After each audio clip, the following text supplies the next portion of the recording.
Hello friends, कैसे हैं आप लोग।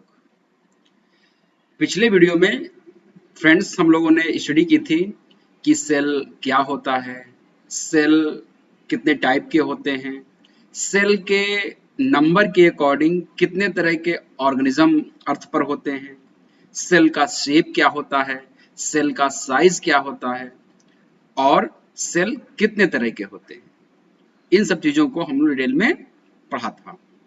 बच्चों, आज हम उसी टॉपिक को, जिसका नाम है फंडामेंटल यूनिट ऑफ लाइफ, उसको हम और आगे ले जाएंगे और उसमें कुछ और इम्पोर्टेंट चीजें आपको आज हम बताएंगे। तो बच्चों, आप लोग तैयार हो जाइए और बहुत कंसंट्रेशन से आपको चीजों को समझना है, क्योंकि अगर आप आगे चल करके यूपीएससी की तैयारी करना चाहते हैं या स्टेट पीसीएस की तैयारी करना चाहते हैं, ऑफिसर बनना चाहते हैं, आईएएस, पीसीएस, डीएम, एसडीएम बनना चाहते हैं, तो आपको अपने माइंड को कंसंट्रेट करके चीजों को पढ़ने की अभी से आदत डालनी होगी। और ये आदत धीरे धीरे आपके जो डेली जो रूटीन है उसमें आ जाएगा और आप आगे चल करके जो भी चीज आप पढ़ोगे वो बहुत ही कंसंट्रेट होकर के पढ़ोगे। उसमें क्या होगा कि अभी एग्जैक्टली क्या है कि कंसंट्रेशन बनाने में फ्रेंड्स आपको समय लगेगा, चीजों को समझने में टाइम लगेगा, लेकिन अगर ये हैबिट आप अपने अंदर डाल लेते हो तो धीरे धीरे धीरे धीरे कितनी भी कठिन चीज होगी, आप बहुत कम समय में उसको आप समझ सकते हो और उसके बारे में खुद आप एनालिसिस करने के लिए अपने आप को तैयार कर सकते हो। ये धीरे धीरे आपके अंदर आएगा और जिस स्टूडेंट्स के अंदर फ्रेंड्स ये टेक्निक आ जाती है चीजों को खुद से समझने की और उस सही है कितना गलत है इसका खुद एक प्रोस्पेक्टिव उसका आपके माइंड में सेट होना चाहिए। आप खुद उसके प्रॉस एंड कॉन्स को समझने की कोशिश आप जब करने लगते हो तो आप एक एक जो ऑफिसर लाइक क्वालिटी होती है वो आपके अंदर क्रिएट हो जाती है और आप एक वेल सेटिस्फाइड अपने आप को पाते हो और आप ये महसूस करते हो कि हम जो प्रिपरेशन कर रहे हैं उसमें हमको सक्सेस श्योर मिलेगी। तो फ्रेंड्स, हम लोगों ने सेल के बारे में थोड़ी सी जानकारी हम लोगों ने की थी। अब बच्चों, हम ये जानेंगे कि सेल दिखता कैसे है, सेल के अंदर क्या क्या चीजें होती हैं, यानी कि बच्चों जो जिस चीज से हमारा शरीर बना है, जिसकी वजह से हम जिंदा हैं, उसमें क्या क्या चीजें होती हैं, उसमें कौन कौन सी चीजें ऐसी हैं जो हमको जिंदा रखती हैं, हमको लाइव रखती हैं, उनमें कौन कौन से इंपॉर्टेंट पार्ट्स हैं जिनके बिना लाइफ आगे कंटिन्यू नहीं हो सकती है। और हम ये भी जानेंगे आज कि प्लांट सेल और एनिमल सेल में क्या डिफरेंस होता है। जैसे एनिमल के बारे में आप एकदम जान सकते हो कि प्लांट एक जगह पर खड़े रहते हैं, चाहे बारिश हो, चाहे हवा चले, आंधी आए, तूफान आए, कोई जानवर आए, कुछ भी आ जाए, वो अपनी जगह पे क्या होते हैं, खड़े रहते हैं, उनमें मूवमेंट नहीं होता है, वो चल नहीं सकते हैं। इस चीज से बचने के लिए स्टूडेंट्स उनकी सेल थोड़ी सी क्या होगी, बाहर से हमसे डिफरेंट होगी। क्यों? क्योंकि बारिश हुई हम अंदर चले आए, तेज गर्मी लगी हम अंदर चले आए, कोई जानवर हमको दौड़ा लिया हम अपने आप को बचा पाते हैं। तो हमारे अंदर जो इन्वायरमेंटल जो एक्सपोजर्स हैं उससे स्टूडेंट्स बचने का हम लगातार प्रयास कर सकते हैं। इसलिए हमारी जो सेल्स होती हैं वो प्लांट के सेल से क्या होंगी, डिफरेंट होंगी। लेकिन इंटरनल जो स्ट्रक्चर होगा, उनका जो कंपोनेंट्स होंगे, उसमें बहुत ज्यादा सिमिलरिटी भी होती है।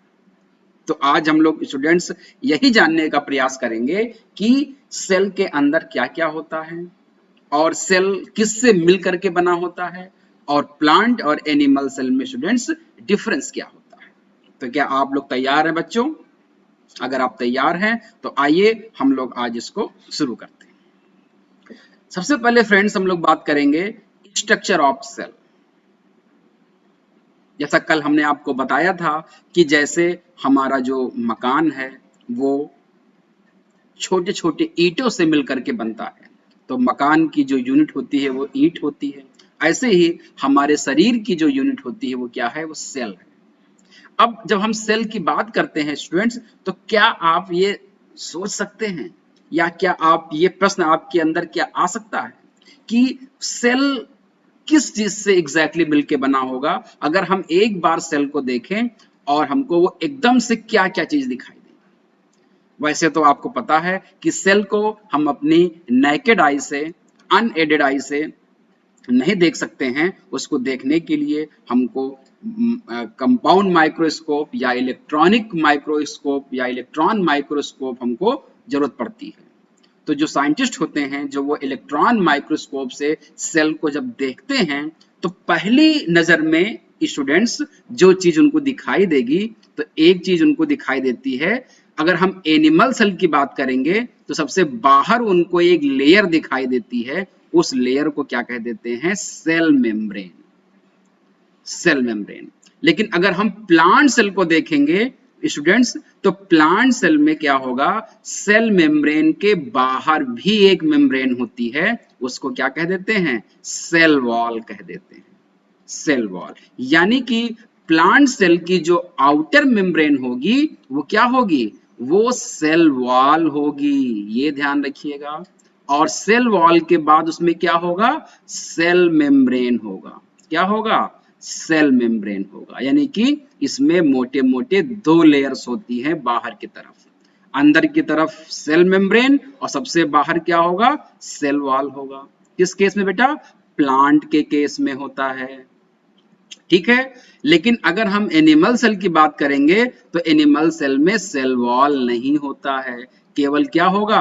केवल सेल मेम्ब्रेन होता है।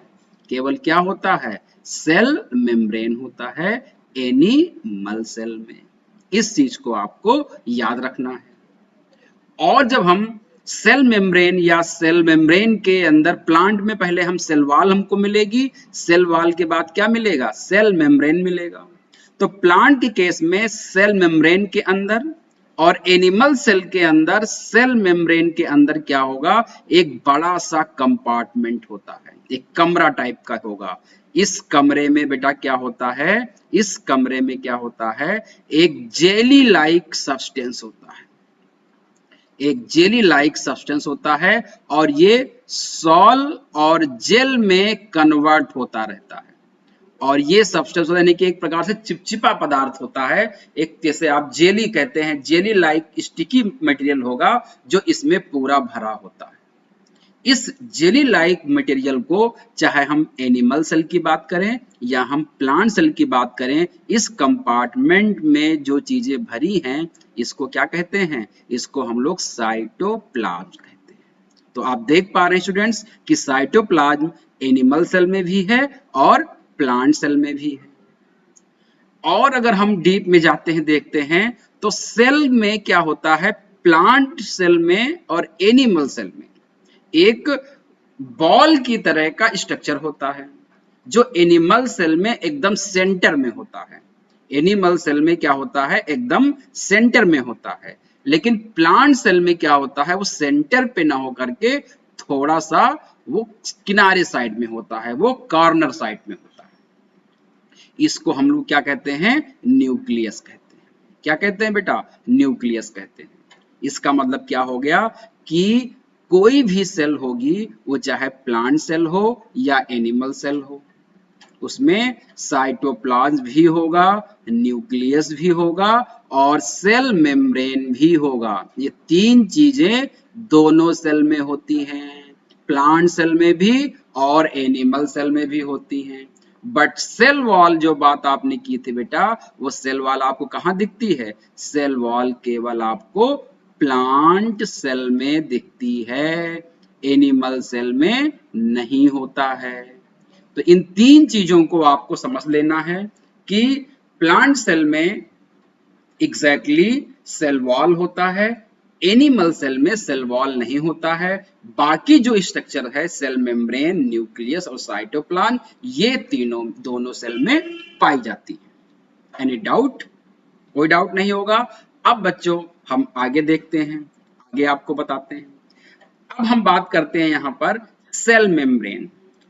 एनिमल सेल का जो एकदम बाहरी जो लेयर होती है वो क्या कहलाएगी, वो सेल मेम्ब्रेन कहलाएगी। ऐसे समझ सकते हो बच्चों, जैसे मान लीजिए कि आपका कमरा है, आपका क्या है, कमरा है। कमरा कमरा किससे बना होगा, दीवालों से बना होगा। किससे बना होगा, दीवालों से मिलकर के बना होगा। ऐसे ही हम बात करते हैं सेल, तो सेल जो होता है बेटा वो भी क्या होता है, एक कंपार्टमेंट है, एक कंपार्टमेंट है, लेकिन वो क्या है, इस दीवाल की यूनिट है। लेकिन जब हम सेल की बात करते हैं तो आप पाएंगे सेल में भी क्या होता है, एक अंदर कंपार्टमेंट होता है और उसके बाहर क्या होगी, एक मेम्ब्रेन होती है। इसी मेम्ब्रेन को क्या कह देते हैं, सेल मेम्ब्रेन कह देते हैं। ये दोनों में पाया जाता है, प्लांट सेल में भी और एनिमल सेल में भी। प्लांट सेल में क्या होता है, ये सेल वॉल के नीचे पाई जाती है, बट एनिमल सेल में ये क्या होती है, ये आउटर लेयर होती है, इसके बाहर कोई भी लेयर नहीं होती। ये आपको ध्यान रखना होगा। और एक चीज आपको ध्यान रखनी होगी कि सेल मेम्ब्रेन को ही प्लाज्मा मेम्ब्रेन भी कहा जाता है। इसका दूसरा नाम क्या है, प्लाज्मा मेम्ब्रेन है। ये भी आपसे पूछ सकता है, तो इसको भी आपको याद रखना है कि सेल मेम्ब्रेन ही क्या है बच्चों, प्लाज्मा मेम्ब्रेन है। इस चीजों को जब आप तैयारी करोगे कंपटीशन की, जब आप सिविल सर्वेंट बनने की तरफ आगे बढ़ोगे, तो इनमें से एक, जब आप बायोटेक्नोलॉजी पढ़ोगे तो इन सब चीजों का बड़ा आपके एग्जाम के लिए इंपॉर्टेंट चीजें होंगी और उसको आपको समझना होगा। तो अभी आप जब बेसिक चीजों को पढ़ोगे, धीरे धीरे चीजों को आप समझते जाओगे, तो आप हायर लेवल पर जब जाओगे तो वहां पर आपको चीजों को पढ़ने में बड़ी आसानी होगी। यही सारी चीजें वहां पर भी पूछी जाती हैं। अगर आपने अभी से इस चीज को तैयार कर लिया तो उस लेवल पर जाने के बाद आपको चीजें बहुत इजी लगेंगी। आपको लगेगा कि ये सब चीजें तो हम पहले से पढ़ चुके हैं, जो एग्जाम में चीजें पूछी जा रही हैं वो आपको पहले से क्या है, तैयार रहेगा। तो अगर आपने इसको अच्छे से पढ़ लिया स्टूडेंट्स, तो आने वाले समय में आप एक बेहतर लेवल पर होगे। जो लोग उस समय प्रिपरेशन स्टार्ट करने की सोच रहे होंगे, उनसे आप बहुत अधिक ऊंचाई पर होंगे। तो सिलेक्शन जल्दी किसका होगा, आपका होगा। इसलिए बहुत ही कंसंट्रेट होकर के मेरी बातों को समझना है और इसको आपको पढ़ना है। सेल वॉल क्या करता है, एग्जैक्टली जो एक्सटर्नल इन्वायरमेंट होता है, एक्सटर्नल इन्वायरमेंट होता है, उससे बॉडी को या सेल को क्या करता है, सेपरेट करने का काम करता है। यानी कि सपोज ये सेल है, एक सेल ये है, अब इस सेल का इंटरनल स्ट्रक्चर ये हो गया, इसके बाहर का ये हो गया, तो इस सेल का बाहर यानी कि एक्सटर्नल इन्वायरमेंट क्या है, इस सेल के सराउंडिंग। तो इस सेल को सराउंडिंग कौन करता है, प्लाज्मा मेम्ब्रेन करता है। तो एग्जैक्टली सेल मेम्ब्रेन या प्लाज्मा मेम्ब्रेन ही क्या करता है, इस सेल को एक्सटर्नल इन्वायरमेंट से सेपरेट करने का काम करता है। इस चीज को आपको ध्यान रखना। इसको कुछ आप समझ सकते हो ऐसे, जैसे आपका कमरा है, तो कमरा क्यों है, क्योंकि दीवारें हैं। अगर दीवारें ना हो तो एक्सटर्नल एनवायरनमेंट और आपके कमरे में कोई डिफरेंस नहीं रह जाएगा। तो एक तरह से दीवार यहाँ पर सेल मेम्ब्रेन की तरह कार्य कर रही है, जो एक्सटर्नल एनवायरनमेंट से हमारे सेल को सेपरेट करने का काम करती है। और एक चीज इंपॉर्टेंट है कि ये जो होता है लिविंग पार्ट होता है सेल का। ये लिविंग मतलब सेल से बना है, तो अगर ये लिविंग पार्ट है यानी कि ये जो होता है ये एक सेल का लिविंग पार्ट होता है, यानी कि ये इसमें सारी बायोकेमिकल एक्टिविटीज होती हैं मेम्ब्रेन में। जैसे आपसे पूछा जाएगा कि अगर एनर्जी एटीपी बात करें तो वो भी मेम्ब्रेन में होती है। चीजों का जो ट्रांसपोर्टेशन होता है एक सेल से दूसरे सेल के बीच में, जैसे सपोज करिए कि अब हमारी बॉडी क्या है बच्चों, अलग अलग सेल से जुड़ के बनी है। अब एक सेल दूसरे सेल से क्या है, कनेक्ट है। तो कोई मटेरियल मान लीजिए कि एक सेल में कम हो गया, ज्यादा हो गया, और दूसरे सेल में उसकी रिक्वायरमेंट है, तो वो एक सेल से दूसरे सेल में जाने का रास्ता होता है। तो वो एग्जैक्टली इसलिए हो पाता है क्योंकि वो लिविंग एक्टिविटीज शो करती। तो चाहे वो बेटा एनिमल सेल हो, चाहे वो प्लांट सेल हो, या वो माइक्रो ऑर्गेनिज्म यानी कि बैक्टीरिया की हो, सभी में सेल मेम्ब्रेन जो होती है वो लिविंग होती है। ये ध्यान रखिएगा। प्लांट सेल मेम्ब्रेन भी लिविंग होती है, एनिमल सेल मेम्ब्रेन भी लिविंग होती है, और माइक्रो ऑर्गेनिज्म की जो मेम्ब्रेन होती है सेल मेम्ब्रेन वो लिविंग होती है, और बहुत ही पतली होती है, थिन होती है, डेलिकेट होती है, इलास्टिक होती है, और परमेबल तो होती है। परमेबल मतलब क्या होता है? चीजों को आर पार जाने के लिए फैसिलिटेट करना। चीजें अंदर आ सकती हैं, चीजें बाहर जा सकती हैं, लेकिन सभी चीजें नहीं आ सकती हैं। ये सिलेक्ट करता है कि किन चीजों की रिक्वायरमेंट है जिसको अंदर लेना है, और कौन चीजें ऐसी हैं जिसको हमको सेल से बाहर फेंकना है। तो ये परमेबल होने के साथ साथ सिलेक्टिव भी है। तो इसको क्या कहते हैं? सिलेक्टिवली परमेबल मेम्ब्रेन कहा जाता है, या इसको शॉर्ट में सिलेक्टिव परमेबल मेम्ब्रेन को एसपीएम कह देते हैं। ये हर चीज को अंदर बाहर नहीं करेगी, जिस चीज की रिक्वायरमेंट होगी उसी को अंदर लेगी, और जिस चीज की रिक्वायरमेंट होगी उसको बाहर करेगी। यहां पर स्टूडेंट्स अगर आप देखना चाहो तो मैं आपको बताना चाहूंगा, जैसे मान लो कि ये आपका एक सेल है। ये क्या है? एक सेल है, और ये सेल के चारों तरफ क्या है? इसका एक आउटर मेम्ब्रेन है। ये क्या है? सेल का आउटर मेम्ब्रेन है। आउटर मेम्ब्रेन एग्जैक्टली समझ लो, ऐसे समझो इस चीज को, जैसे मान लो कि आपके पास एक क्या है? वाटरमेलन है, एक आपके पास तरबूज है। अब आप तरबूज को अगर आप काट दो यहां से, तो तरबूज को आप काटने पे आपको कैसा मिलेगा? तरबूज को आपको काटने पर ऐसा दिखाई देगा, ऐसा दिखाई देगा ना। और इसका जो छिलका होगा, ये छिलका आप समझ लीजिए क्या है इसका? ये इसका सेल मेम्ब्रेन है। इसके ग्रीन कलर का जो छिलका होगा वो क्या होगा? वो सेल मेम्ब्रेन है। इस छिलके को अगर हम थोड़ा सा बड़ा करके देखते हैं तो हमको इस तरह का स्ट्रक्चर यहां पर दिखाई देता है। यानी कि इसमें आप देख रहे हो कि एक पोर्शन यहां पर है और एक पोर्शन ये नीचे है। ऐसा लग रहा है कि ऊपर वाला नीचे वाले की क्या है? मिरर इमेज है। यानी कि लगता है कि यहाँ पर मिरर रख दिया गया है और ये उसकी इमेज है, लेकिन ऐसा नहीं है। ये दो लेयर से मिलकर के बना होता है, और ये दो लेयर कौन सी होती है? लिपिड की लेयर होती है। यानी कि सेल मेम्ब्रेन अगर आपसे पूछा जाए कि सेल मेम्ब्रेन किस चीज का बना होता है, तो आप कहोगे लिपिड का बना होता है। और लिपिड में कितनी लेयर का? तो दो लेयर का। तो इसको लिपिड बाई लेयर कह देते हैं। क्या कह देंगे? लिपिड बाई लेयर कह देते हैं। यानी कि हमारा जो सेल मेम्ब्रेन है वो लिपिड की दोहरी परत का बना होता है। एक लिपिड को अगर हम निकालते हैं तो हमको यहाँ पर ये स्ट्रक्चर मिलता है, एक हेड मिलता है और एक टेल मिलता है। इसी तरह की संरचनाएं जब जुड़ जाती हैं तो ये लिपिड लेयर बनाती हैं, एक नीचे और एक ऊपर। आप यहाँ पर देख पा रहे होंगे स्टूडेंट्स, अगर आप इसको मैग्नीफाई करके आप देखें तो देखिए एक लेयर आपको ये दिखाई दे रही लिपिड की, और एक लेयर आपको ये वाली दिखाई दे रही है। तो ये दोनों लेयर से मिलकर के ये पूरा लिपिड लेयर आपकी बाई लेयर बनती है, जो यहाँ पर क्रॉस सेक्शन करके आपको बड़े में दिखाया गया। तो क्वेश्चन ये बनता है कि लिप सेल मेम्ब्रेन किस चीज की बनी होती है, तो आपको एक नाम देना है कि लिपिड बाई लेयर की बनी होती है। अब आपके माइंड में स्टूडेंट्स ये क्वेश्चन बन सकता है कि क्या केवल लिपिड से बना होता है कि कोई और चीज होती है इसमें? हाँ, तो इसमें और चीजें होती हैं। मैक्सिमम तो लिपिड बाइलेयर की पूरी लेयर होती है, लेकिन कुछ अमाउंट में इसमें क्या होता है? प्रोटीन भी होता है। क्या होता है? प्रोटीन भी होता है, और कुछ अमाउंट में इसमें कार्बोहाइड्रेट भी होते हैं, लेकिन वो बहुत कम अमाउंट में होते हैं। मेन स्ट्रक्चर जो होता है वो लिपिड बाइलेयर का बना होता है। इस चीज को आपको यहां पर समझना है स्टूडेंट्स। कोई डाउट हो तो आप हमसे यहां पर पूछ सकते हैं। तो it composed of lipid bilayer, और कुछ अमाउंट में क्या होता है यहां पर? प्रोटीन। इसका काम क्या होता है?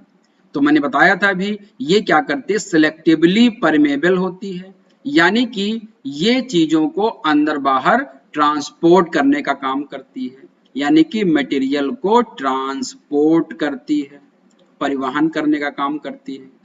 Allow the flow of limited substance in and out of the cell, ये लिमिटेड सब्सटेंस को सेल के अंदर और बाहर फ्लो करने के लिए क्या करती है, परमिट करती है, अलाउ करने का काम करती है। इसी की वजह से जो आयंस होते हैं, जो मिनरल्स होते हैं, या वाटर कंसंट्रेशन है या गैस का कंसंट्रेशन है, वो हमारी बॉडी में क्या होता है, यूनिफॉर्म बना होता है। सपोज करो अगर CO2 बनता रहे और वो बाहर न निकले, तो किसके थ्रू निकलता है, सेल के थ्रू ही जाता है, तो कंसंट्रेशन क्या होगा सेल का, CO2 का बढ़ता रहेगा। या बहुत सारी ऐसी केमिकल्स होते हैं, सोडियम हो गया, पोटेशियम हो गया, कैल्शियम होगा, ये सारी चीजें क्या होती हैं, ये सब सेल के थ्रू, ग्लूकोज हो गया, ये सब क्या है, एक साइड से दूसरी साइड में जाती रहती हैं। अगर इनको आना जाना बंद हो जाएगा तो सेल डेड हो जाएगी। इसीलिए अब ये आने जाने का रास्ता कौन प्रोवाइड करता है, सेल मेम्ब्रेन प्रोवाइड करता है। अगर ये प्रोवाइड करना बंद कर देगा तो जो वाइटल जो एलिमेंट्स हैं हमारे लाइफ के लिए, उनका ट्रांसपोर्टेशन स्टूडेंट्स बंद हो जाएगा और सेल की डेथ हो जाएगी। ठीक है, इस चीज को आपको ध्यान रखना है। यहां पर आपको दिखाया गया है कि एक सेल मेम्ब्रेन को बहुत ही डीपली यहां पर आपको दिखाने की कोशिश की गई है कि एग्जैक्टली सेल मेम्ब्रेन में क्या क्या चीजें होती हैं। तो सपोज कर लीजिए कि हमने एक सेल लिया था, ये मान लीजिए सेल है, इस सेल को हमने यहाँ पर काट लिया और इस वाले पोर्शन को हमने क्या किया है, इस वाले पोर्शन को हमने लार्ज करके यहाँ पर दिखाया है। अब ये सेल है मान लीजिए, तो इसका आउटर कौन सा होगा, आउटसाइड क्या होगा, ये होगा, और इसका इनसाइड क्या होगा, ये होगा। तो अब हम अगर इसको काट के यहाँ पर रख देंगे तो आप क्या पाएंगे कि आउटर साइड क्या होगा, इसका इधर वाला होगा, यानी कि ये आउटसाइड ऑफ सेल है, और नीचे वाला क्या होगा, यहाँ पर इनसाइड ऑफ द सेल होगा। और स्टूडेंट्स आपको पता होना चाहिए कि सेल मेम्ब्रेन के अंदर की जो चीजें होती हैं उन्हीं को हमने क्या कहा था, साइटोप्लाज्म कहा था। आप यहाँ पे इसको महसूस कर सकते हैं। सेल मेम्ब्रेन के अंदर की जो चीजें हैं वही क्या कहलाती हैं, वो साइटोप्लाज्म कहलाती हैं। इस चीज को यहां से आप देख सकते हैं। तो अब यहां पर मैं बताना चाह रहा हूं आपको कि एक सेल होगी तो इसमें आप क्या देख पा रहे हैं कि एक तो यहां पर क्या है, मेन आपका सेल मेम्ब्रेन का जो मेन स्ट्रक्चर है दैट इज लिपिड बाइलेयर। ये किसका बना होगा, ये आप देख पा रहे हैं लिपिड बाइलेयर का बना होता है, लिपिड बाइलेयर का बना होता है। ठीक है, दूसरी चीज आपको यहां पर देख रहे हैं, मैंने कहा था प्रोटीन, तो प्रोटीन आप देख पा रहे हैं कि ये यहां पर प्रोटीन है, ये प्रोटीन है, ये प्रोटीन है, यहां पर क्या है, ये कुछ प्रोटीन भी पाई जाती है, और मैंने कहा था कुछ अमाउंट में यहां पर क्या है, कार्बोहाइड्रेट्स भी पाए जाते हैं। और ये आप देख पा रहे हैं ये क्या है, यहाँ पर कार्बोहाइड्रेट्स। तो सबसे ज्यादा आपका यहाँ पे क्या है, लिपिड की एक लेयर हो गई, और ये लिपिड की क्या हो गई स्टूडेंट्स, दूसरी लेयर हो गई, तो बाई लेयर हो गया। उसी लिपिड की बाई लेयर में क्या होते हैं, प्रोटीन धसे होते हैं, एम्बेडेड होते हैं। तो एम्बेडेड होते हैं, ये चैनल काम करते हैं, चीजों को आने जाने के लिए जो एक रास्ता देने का काम करते हैं वो प्रोटीन चैनल ही करते हैं। इसको अभी आगे हम समझेंगे। और यहाँ पर कुछ अमाउंट में क्या होता है, कार्बोहाइड्रेट होता है। इसको जब हम देखते हैं इलेक्ट्रॉन माइक्रोस्कोप से तो हमको ये मोज़ेक के जैसा दिखता है। कैसा दिखता है, मोज़ेक की तरह दिखता है। और मोज़ेक भी कैसा, फ्लूइड, यानी कि मोबाइल होता है, क्योंकि लिपिड क्या है यहाँ पर, हल्का सा मोबाइल होता है। तो ये मोज़ेक फ्लूइड की तरह होता है, इसीलिए इस मॉडल को नाम क्या दिया गया, फ्लूइड मोज़ेक मॉडल। तो बाई लेयर लिपिड लेयर का जो मॉडल है स्टूडेंट्स वो क्या हो जाएगा, उसका नाम है फ्लूइड मोज़ेक मॉडल हो जाता है। स्टूडेंट्स ये आपको चीजों को समझना होगा कि मेम्ब्रेन जो होती है एग्जैक्टली वो फ्लूइड मोज़ेक, जैसे मोज़ेक आपने देखा आपकी फर्श होती है, कभी आपने देखा हो कि उसमें क्या होता है, जो मोज़ेक होते हैं उसमें क्या होते हैं, डिफरेंट डिफरेंट कलर्स के क्या होते हैं, डॉटेड होते हैं। कोई रेड होगा, कोई ग्रीन होगा, कोई येलो होगा, कोई ब्लैक होगा, कोई ब्राउन होगा, कोई व्हाइट भी हो सकता है। ऐसे आपको मोज़ेक दिखाई देगा। तो ये देखने पर बिल्कुल मोज़ेक की तरह दिखती है। और चूंकि ये लिपिड है तो ये क्या होती है, ये हल्का सा इसमें फ्लेक्सिबिलिटी होती है, फ्लो की प्रॉपर्टी होती है, फ्लूइडिटी होती है, इसलिए इसको क्या कह देते हैं, फ्लूइड मोजाइक मॉडल कह देते हैं। जो भी चीजें सेल से बाहर या सेल के अंदर आनी होती है स्टूडेंट्स, वो इसी लेयर के थ्रू ही आती है। इस चीज को आपको ध्यान रखना होगा। या तो ये डायरेक्ट लिपिड के थ्रू आ जाएंगी या ये चैनल के थ्रू आती है। अब आप सपोज करो, आपको पता होगा कि दो तरह के कंपाउंड होते हैं, एक होते हैं वाटर सॉल्युबल और एक होते हैं फैट सॉल्युबल। अब आपको पता है कि ये जो बाई लेयर है वो किसकी बनी है, वो फैट की बनी है। इसका मतलब क्या हो गया कि इसमें से जो वाटर सॉल्युबल होंगे मटेरियल वो इजीली नहीं आ पाएंगे, यहां से सीधे क्या आ सकते हैं, फैट सॉल्युबल ही आ सकते हैं। तो फैट सॉल्युबल जो होंगे वो सीधे यहां से आ सकते हैं, या इसमें बीच बीच में पोर्स होते हैं उसके थ्रू आ जाते हैं। लेकिन जो वाटर सॉल्युबल होते हैं या जो कंसंट्रेशन ग्रेडियंट के अगेंस्ट, यानी कि लो कंसंट्रेशन से हाई कंसंट्रेशन की ओर जाना होता है, तो वहां पर चैनल की रिक्वायरमेंट होती है, बिना चैनल के चीजें नहीं जाएंगी। इसको हम आगे अभी आपको समझाने का काम करेंगे। सपोज करिए स्टूडेंट्स यहां पर कि आपके पास कार्बन डाइऑक्साइड है और ऑक्सीजन गैसेस हैं। आपको पता है कि ये पूरी बॉडी में क्या करती हैं, मूव करती रहती हैं, ये सेल मेम्ब्रेन के थ्रू क्रॉस करती हैं। तो कौन सा मेथड है जिसके द्वारा वो क्रॉस करती है, तो ध्यान रखिएगा, गैसों का जो मूवमेंट होता है वो डिफ्यूजन प्रोसेस के द्वारा होता है। किसके द्वारा होता है, बाय डिफ्यूजन प्रोसेस। डिफ्यूजन क्या होता है स्टूडेंट्स, तो ध्यान रखिएगा, डिफ्यूजन का मतलब होता है कि कोई भी चीज हाई कंसंट्रेशन से लो कंसंट्रेशन की ओर जब चली जाती है तो उसको क्या कहा जाता है, डिफ्यूजन। इसके एग्जांपल देखिए स्टूडेंट्स, जैसे आप क्या करते हो, घर में आपकी पूजा होती है या आप क्या कहते हैं, आप अगरबत्ती हो गया या धूप बत्ती आप जलाते हो, तो आप देखते हो कि कमरे के एक कॉर्नर में जहां पर भगवान की मूर्ति होती है, जहां पर आप का जो जहां पे आप पूजा करते हो, वहां पर आप क्या करते हो, मोमबत्ती अगरबत्ती या धूप बत्ती आप जलाते हो। लेकिन आप देखते हो कुछ सेकंड के बाद पूरे कमरे में आपकी सुगंध आ जाती है, या आप सेंट लगाते हो, तो सेंट आप जहां छिड़कते हो उसके अलावा भी पूरे कमरे में क्या होता है, स्मेल आ जाती है।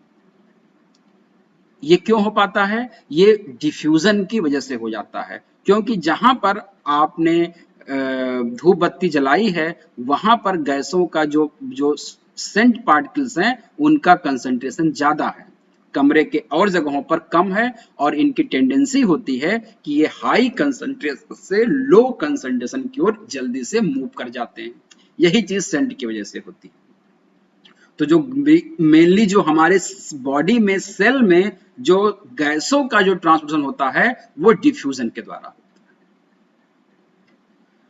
है। और चीज, हमारी बॉडी में जो लिक्विड का जो ट्रांसपोर्टेशन या मूवमेंट होता है, वाटर का या अन्य लिक्विड का जो होता है, वो सिलेक्टिव परमेबल मेम्ब्रेन के थ्रू होता है, सिलेक्टिव परमेबल मेम्ब्रेन के थ्रू होता है, और ये भी हाई कंसंट्रेशन से क्या होता है, लो कंसंट्रेशन की होता है।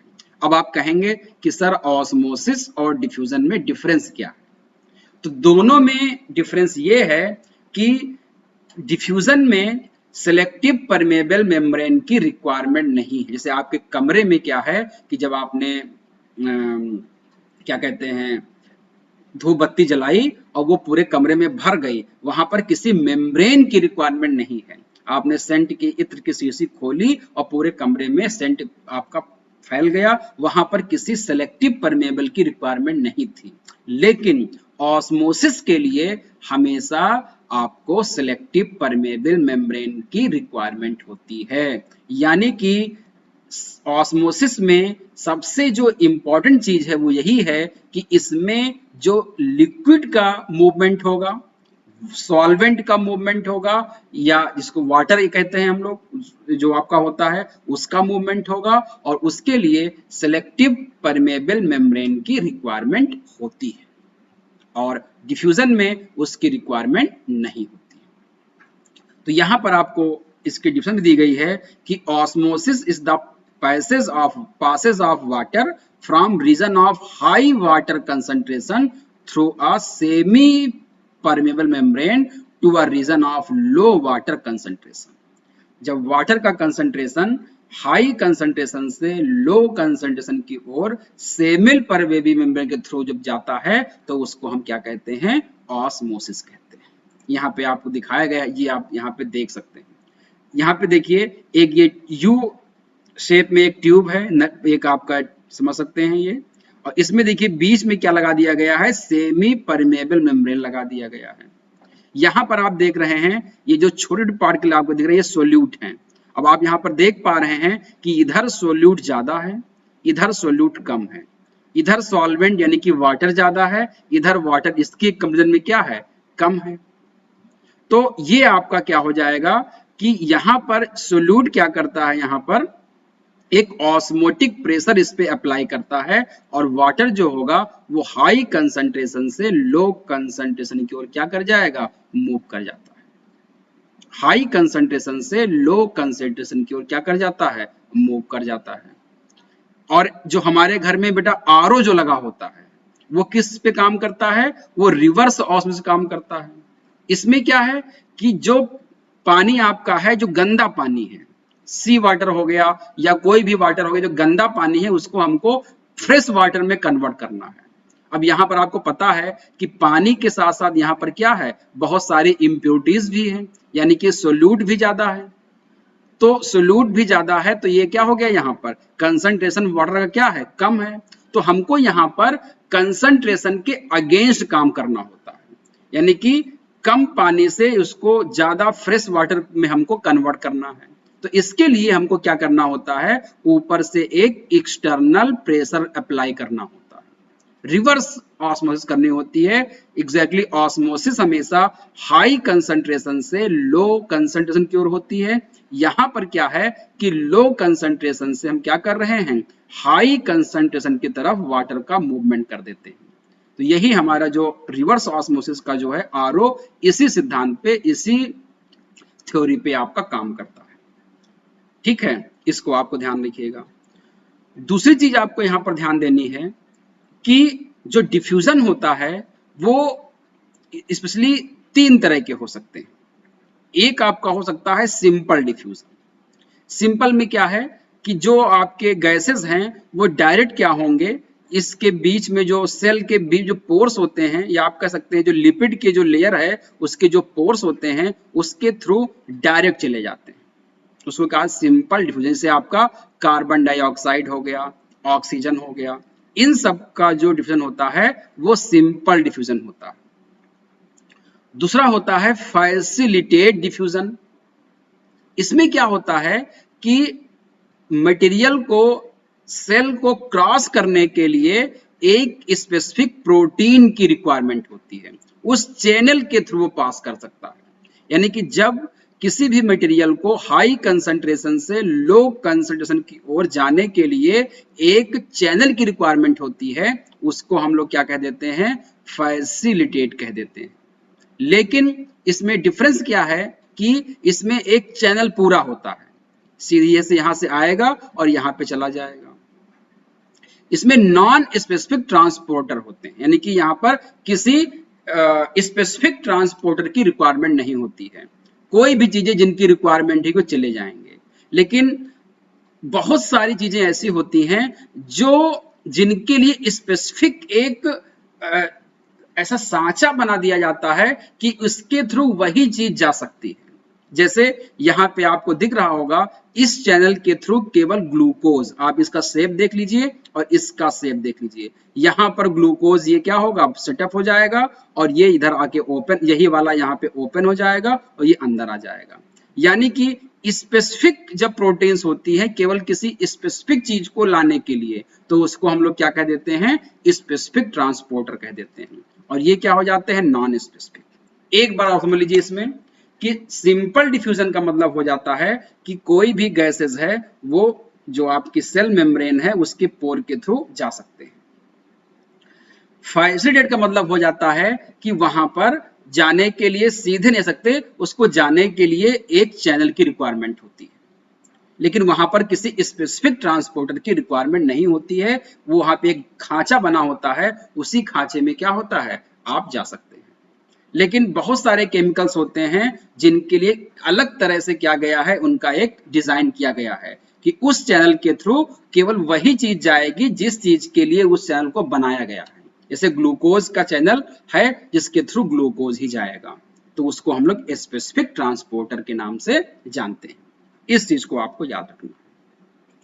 इसके बाद स्टूडेंट्स हम लोग यहां पर देखेंगे कि सेल जो होते हैं उनको 3 तरह के मीडियम का सामना करना पड़ता है, एक आइसोटोनिक, एक हाइपोटोनिक और एक हाइपरटोनिक।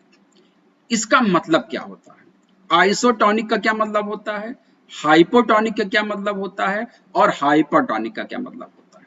एग्जैक्टली ये कंपैरिजन में किए जाते हैं, एक कंपैरेटिव होते हैं, यानी कि ये किसी ना किसी के कंपैरेटिवली इनको जो है आइसोटोनिक कहा जाएगा। यहां पर मैं आपको समझाने की कोशिश कर रहा हूं कि सपोज करिए ये आपकी सेल है, आरबीसी है। आरबीसी एक ऐसे कंपार्टमेंट में रखा गया है जिस कंपार्टमेंट में वाटर का कंसंट्रेशन ज्यादा है।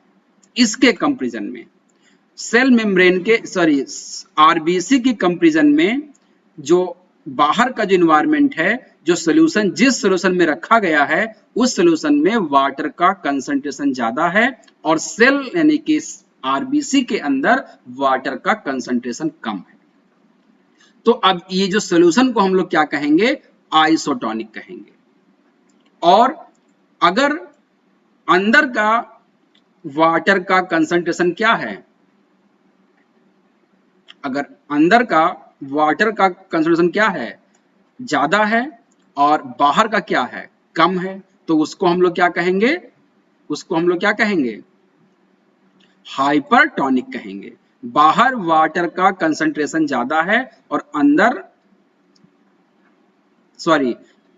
का वाटर कंसंट्रेशन ज्यादा है और बाहर का वाटर का कंसंट्रेशन क्या है, कम है। मतलब जिस सॉल्यूशन में रखा हुआ है उस सॉल्यूशन की कंपैरिजन में जो सेल रखी गई है उस सेल के अंदर वाटर का कंसंट्रेशन ज्यादा है और जिस सॉल्यूशन में रखा गया है उसमें वाटर का कंसंट्रेशन कम है, उसको हम लोग क्या कह देते हैं, हाइपरटोनिक कह देते हैं।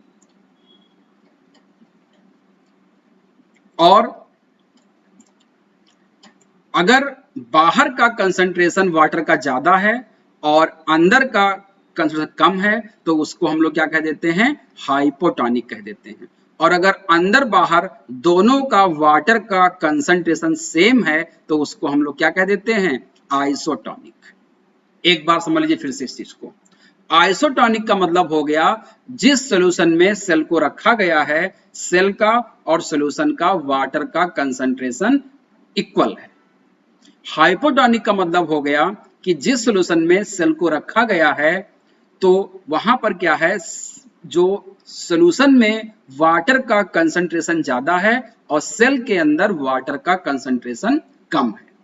वहीं पर हाइपरटोनिक का मतलब हो गया कि जिस सॉल्यूशन में सेल को रखा गया है उस सॉल्यूशन का में वाटर का कंसंट्रेशन कम है और सेल के अंदर वाटर का कंसंट्रेशन ज्यादा है, उसको क्या कह देते हैं, हाइपरटोनिक।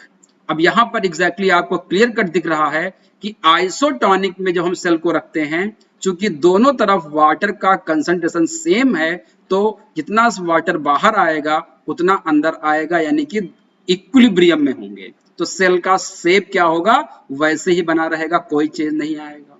लेकिन हाइपोटोनिक में क्या होगा, बाहर वाटर का कंसंट्रेशन ज्यादा है, सेल के अंदर वाटर का कंसंट्रेशन कम है और आपको पता है कि ऑस्मोसिस के थ्रू क्या होता है, हाई कंसंट्रेशन से लो कंसंट्रेशन की ओर वाटर इंटर करता है, तो सेल के अंदर वाटर भर जाएगा और सेल क्या होगा, स्वेल कर जाएगी।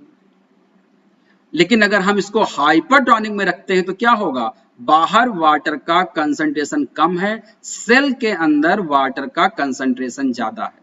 इस केस में क्या हो रहा है कि ज्यादा से कम की ओर वाटर चला जाएगा और सेल वाटर बाहर चला जाएगा और सेल क्या हो जाएगी, श्रिंक कर जाएगी। तो सेल श्रिंक कहाँ करेगी, हाइपरटोनिक में। सेल स्वेल कहाँ करेगी, हाइपोटोनिक में। सेल रिमेन सेम कहाँ रहेगी, कोई चीज नहीं होगा, आइसोटोनिक में रहेगा। ये यूपीएससी में भी कई बार पूछा गया है स्टूडेंट्स, स्टेट पीसीएस में कई बार पूछा गया है और बोर्ड एग्जाम में भी कई बार आपका पूछा गया है। इसलिए इस चीज को आपको क्लियर कट समझना होगा। यहां पर मैंने इसको आप समझाने की कोशिश की है कि अगर मीडियम, सराउंडिंग मीडियम जो है सेल का, उसमें हायर वाटर कंसंट्रेशन है तो सेल डिफ्यूजन होगा, वाटर को गेन करेगा, उसको क्या कहेंगे हम लोग, आइसोटोनिक सॉल्यूशन कहेंगे। Medium exactly same water concentration of the cell, दोनों का अगर सेम है तो उसको हम लोग क्या कहेंगे, आइसोटोनिक कहेंगे, उसमें कोई भी मूवमेंट नहीं होगा। और अगर मीडियम का लोअर वाटर कंसंट्रेशन है, सेल क्या होगा, वाटर को लॉस करेगा और वो मीडियम क्या कहलाएगा आपका, हाइपरटोनिक कहलाएगा। इस चीज को आपको समझना है। अब यहाँ पे स्थिति क्या बनेगी, स्थिति ये बनेगी हाइपरटोनिक में अगर आप सेल को रखोगे, हाइपरटोनिक में रखोगे तो सेल के अंदर का सारा पानी क्या हो जाएगा, बाहर निकल जाएगा। तो सारा पानी बाहर निकल जाएगा तो सेल क्या हो जाएगी, श्रिंक कर जाएगी। इसको कहा जाता है प्लाज्मोलिसिस। तो क्वेश्चन बनेगा कि प्लाज्मोलिसिस किस कंडीशन में हो सकती है। प्लाज्मोलिसिस हो सकती है जब हम सॉल्यूशन को हाइपरटोनिक में रखेंगे। सेकंड होती है हाइपोटोनिक। हाइपोटोनिक में क्या होगा कि पानी बाहर से अंदर आता रहेगा और सेल क्या हो जाएगी, वो जैसे बल्ज कर जाएगी, फूल जाएगी। इसको कहा जाता है साइटोलाइसिस। साइटोलाइसिस कब होगा, जब हम सेल को हाइपोटोनिक में रखेंगे। और आइसोटोनिक में क्योंकि इक्विलिब्रियम में है, वहां पर सेल न तो वाटर अंदर आ रहा है न बाहर जा रहा है, कांस्टेंट है, तो वहां पे सेल रिमेन्स रहेगा, अवेसम जैसे था वैसे रहेगा, कोई चेंज वहां पर नहीं आएगा। इस चीज को आपको समझना है। तो ये चीज आपकी हो गई सेल के बारे में कि हाइपोटोनिक और हाइपरटोनिक। इसके बाद जो ट्रांसपोर्टेशन होते हैं वो दो तरह के होते हैं, एक एक्टिव ट्रांसपोर्ट होता है और एक क्या होता है स्टूडेंट्स, पैसिव ट्रांसपोर्ट होता है। स्टूडेंट्स एक्टिव का मतलब होता है कि चीजों को आने जाने के लिए जिसमें एनर्जी की रिक्वायरमेंट होती है, आने जाने के लिए जिसमें एनर्जी की रिक्वायरमेंट होती है। एनर्जी का मतलब एटीपी, एटीपी का मतलब एडेनोसिन ट्राइफॉस्फेट, एडेनोसिन ट्राइफॉस्फेट जो हमारी एनर्जी करेंसी होती है उसकी रिक्वायरमेंट होती है। तो उसको हम लोग स्टूडेंट्स क्या कहते हैं, एक्टिव ट्रांसपोर्ट कहते हैं। और जिसमें एनर्जी की रिक्वायरमेंट नहीं होती है उसको हम क्या कह देते हैं, पैसिव रिक्वायरमेंट। तो जो आपका डिफ्यूजन होता है और जो आपकी ऑस्मोसिस होती है वो आपके कैसे होते हैं, पैसिव ट्रांसपोर्ट होते हैं, उसमें एनर्जी की रिक्वायरमेंट नहीं होती है। इस चीज को आपको ध्यान रखना होगा, डिफ्यूजन और ऑस्मोसिस। डिफ्यूजन में दोनों तरह के, एक आपके फर्स्ट डिफ्यूजन जो हो गया और आपका सिंपल डिफ्यूजन हो गया, इसमें एनर्जी की रिक्वायरमेंट नहीं होती। लेकिन एक्टिव ट्रांसपोर्ट जो होते हैं उनमें एटीपी की रिक्वायरमेंट होती है। ये भी दो तरह के होते हैं, प्राइमरी और सेकेंडरी।